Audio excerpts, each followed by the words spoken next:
Chers élèves, bonjour. Aujourd'hui, troisième épisode sur la symétrie centrale. Les deux premiers, c'était les découvertes mystérieuses. Et on va voir comment construire le symétrique d'une figure sur un quadrillage. D'abord, je veux rappeler à quoi ça ressemble, la symétrie centrale. Parce qu'il faut faire attention de ne pas la confondre avec la symétrie axiale à laquelle on est beaucoup plus habitué. Voici des symétriques par une symétrie axiale. Chaque figure se retourne sur l'autre par pliage le long d'un axe et on a un effet miroir. Alors que dans une symétrie centrale, chaque figure fait un demi-tour autour d'un point, le centre de symétrie. Et si je mets ma feuille tête en bas, je vais voir la même chose que tête en haut, ce qui n'est pas du tout le cas avec la symétrie axiale. Bon, donc aujourd'hui, c'est à cette symétrie qu'on s'intéresse. Je rappelle que dans une symétrie centrale, pour que deux points A et A' soient symétriques par rapport à un point O, il faut que O soit le milieu du segment AA'. Et milieu, ça signifie deux choses. D'abord que les trois points sont alignés, et en plus de ça, que la distance entre A et O, c'est la même qu'entre O et A'. Bon, et dans ce cas, qu'est-ce qui se passe dans un quadrillage ? Eh bien, dans un quadrillage, pour se repérer comme pour faire des constructions, on utilise les lignes et on compte les carreaux. Le fait que O soit le milieu de AA', ça veut dire qu'on va se déplacer de la même façon en suivant les lignes pour aller de A jusqu'à O que pour aller de O jusqu'à A'. Par exemple, ici, je suis au point A, je veux aller vers O en suivant ce trajet-là, donc il faut que j'aille à droite. 1, 2, 3, 4, 5, 6 carreaux vers la droite. Je me le note ici pour ne pas oublier. Ensuite, il faut que je monte 2 carreaux vers le haut. Pour aller de haut jusqu'à A', il faut que j'aille d'abord vers la droite. 1, 2, 3, 4, 5, 6. Ensuite, il faut que je monte 2 carreaux vers le haut. C'est le même genre de déplacement. J'aurais très bien pu prendre un autre chemin, par exemple ce chemin-là. Regardons ce que ça donne. En partant de A, je vais d'abord monter 2 carreaux vers le haut. Ensuite, je vais aller à droite. 1, 2, 3, 4, 5, 6 à droite. Donc en fait, ce sont les mêmes déplacements, mais pas faits dans le même ordre. Pour ce trajet-là, je commence par monter 2 carreaux vers le haut. Ensuite, je vais à droite. 1, 2, 3, 4, 5, 6 carreaux à droite aussi. Donc, ça revient au même. Donc, pour tracer le symétrique de A par rapport à O, j'ai juste besoin de retenir mon déplacement pour aller de A jusqu'à O. Ensuite, je refais le même en partant du point O et ça va me faire arriver jusqu'au symétrique A'. Si j'ai besoin, je peux noter un petit pense-bête, par exemple comme ça, mais il faut savoir que ça, ce n'est pas une notation mathématique officielle, c'est juste une habitude que j'ai moi. Alors allons-y, je pars de A pour aller à O, je fais ce déplacement-là, je vais à droite, 1, 2, 3, 4, 5, 6 carreaux vers la droite. Ensuite, je monte 2 carreaux, donc en fait j'ai repris ces déplacements-là. Je fais la même chose en partant de O, il faut que j'aille à droite, 6 carreaux, 1, 2, 3, 4, 5, 6. Ensuite, il faut que je monte de 2 carreaux, 1, 2. Mon point A' se trouve ici. Si je trace,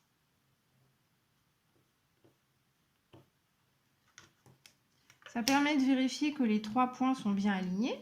Si je mesure de chaque côté du point O, entre A et O, j'ai 3,2. Entre O et A', j'ai 3,2 aussi. Ça me permet de vérifier que le point O est bien le milieu du segment. Et bien, c'est comme ça qu'on va construire nos symétriques.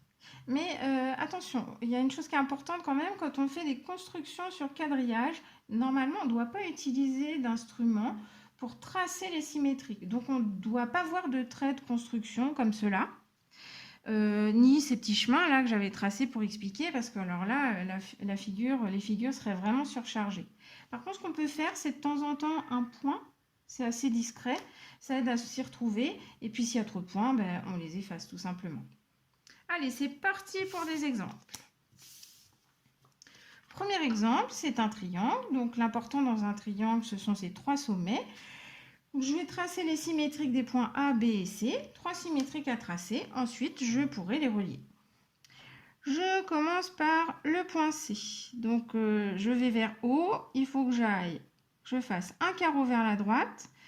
Et ensuite un 2 en montant. Je fais pareil en partant de haut, un carreau vers la droite. J'arrive là, 2 en montant, 1, 2. Mon point C' se trouve ici. Pour le symétrique de A, je vais d'abord aller à droite. 1, 2, 3, 4 vers la droite. Ensuite, je redescends. 1, 2, 3 vers le bas. Je fais pareil en partant de haut. 4 à droite. 1, 2, 3, 4. Puis 3 vers le bas. 1, 2, 3.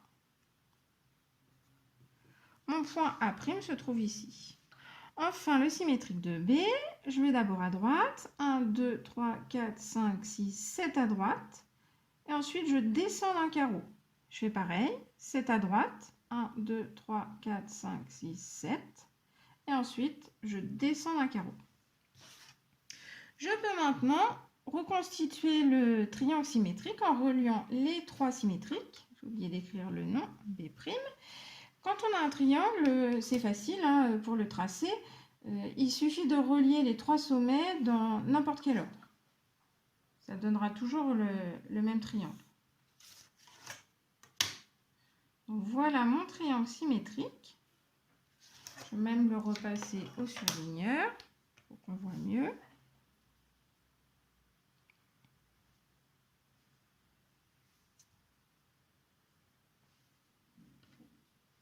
Je rappelle une chose qu'on avait vue dans l'épisode 2, c'est que des segments symétriques sont toujours sur des droites parallèles. Donc là, on peut vérifier rapidement.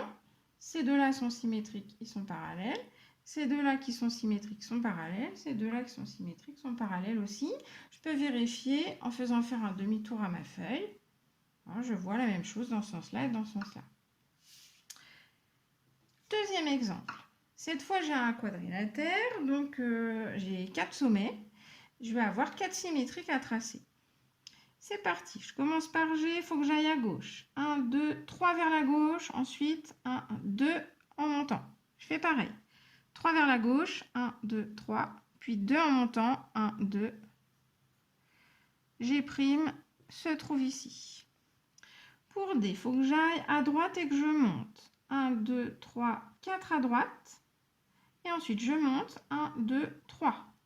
Je fais pareil en partant de haut. 4 à droite. 1, 2, 3, 4. Puis je monte. 1, 2, 3. D' se trouve là.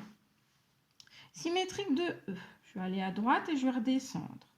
1, 2, 3 vers la droite. 1 vers le bas. Je fais pareil. 1, 2, 3 vers la droite. 1 vers le bas. E' se trouve là.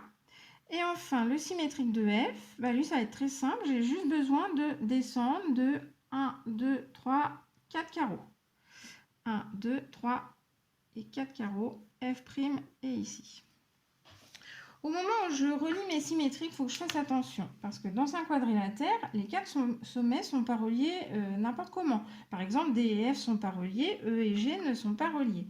Donc, il faut que je relie les symétriques dans le même ordre que les points de la figure de départ. Alors là, c'est facile parce que je les ai reliés en ordre alphabétique. Donc, je vais faire pareil. Du côté des symétriques, je cherche D', ensuite E', F', G', je ferme ma figure, D'.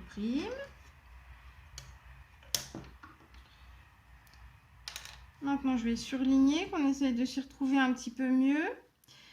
C'est plus difficile pour le cerveau en général, pour ce genre de figure, quand le centre de symétrie est à l'intérieur de la figure de départ, parce que là, les deux symétriques sont complètement entremêlés. Je peux quand même vérifier que j'ai mes segments qui sont symétriques sur des droites parallèles, donc ces deux-là, ces deux-là, ces deux-là, et ces deux-là. Et puis, je peux voir ce que ça donne quand je vais faire un demi-tour à ma feuille. Je vois la même chose. Bon, ça dépend des cerveaux, hein. Le mien, il a un petit peu de mal à s'y retrouver, donc là, je ne peux pas garantir que je vois la même chose.